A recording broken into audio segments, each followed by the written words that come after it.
My inspiration for this piece were the pufferfish nests that pufferfish create at the bottom of the sea, where they take sand and create patterns and waves into it. And also the sand art that Tibetan monks make that have mandolins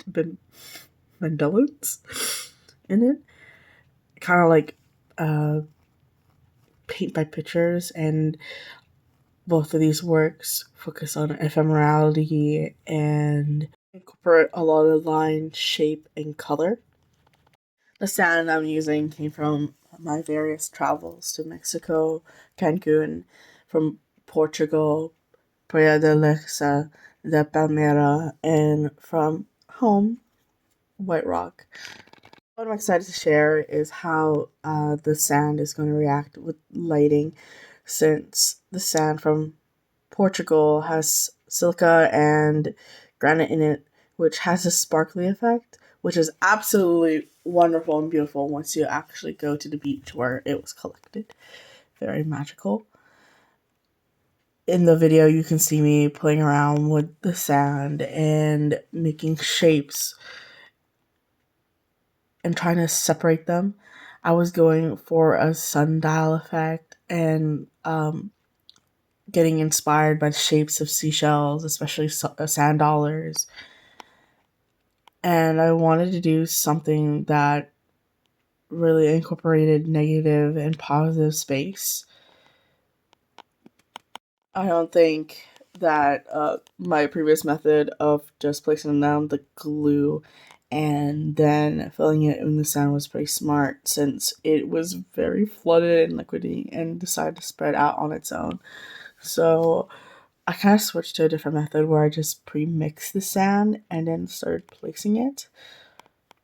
After I let the artwork dry a bit, I came back with my toothpick and poked in holes in there and started carving out my design, and also manipulating the sand into different forms and shapes, uh, and tried really my hardest to mimic how pufferfish make their own little sand nests.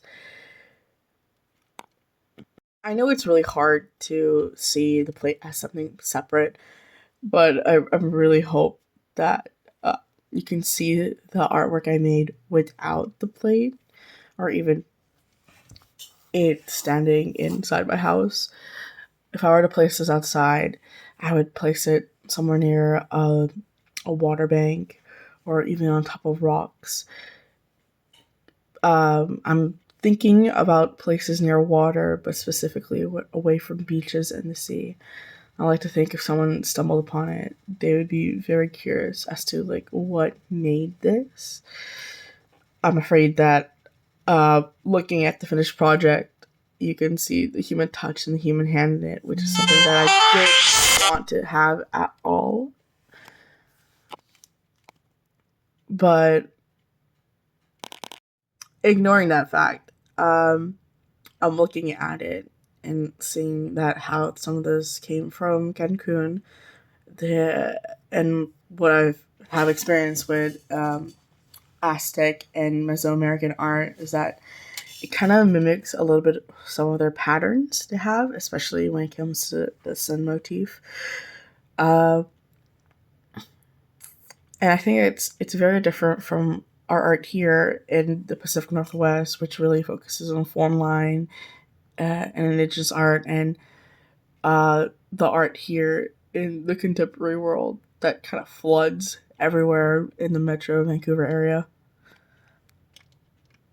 I think it would make someone stop, just be very curious as to like, well, what made it, where did it come from?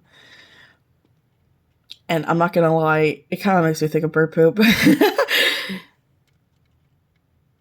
I would also think that someone might be fooled to think that this is probably like a pastry dessert, mainly because it's on a plate right now, but also since the granules kind of look like crushed biscuits that you would see for pie crust. And I may or may not be hungry right now.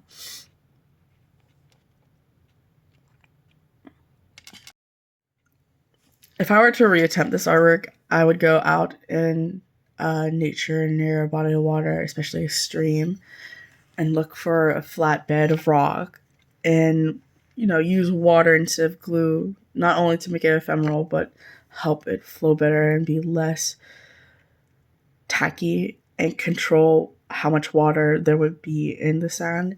And then go out there and use sticks and stones to help manipulate what I wanted to have originally, which is the puffer fish nest design. But instead of it being underwater, I wanted to bring it onto land. And I also kind of want to do a bigger scale of this in the future. So I think when it comes to my own art practice, I might incorporate that. But for now, I'm pretty satisfied with how it turned out. And I do like the fact that I used glue and a pretty plate.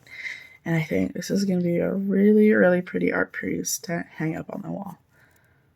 At this segment, you can see that I've skipped ahead and now I'm playing with the light and looking for a good angle to see which shapes and shadows will emerge.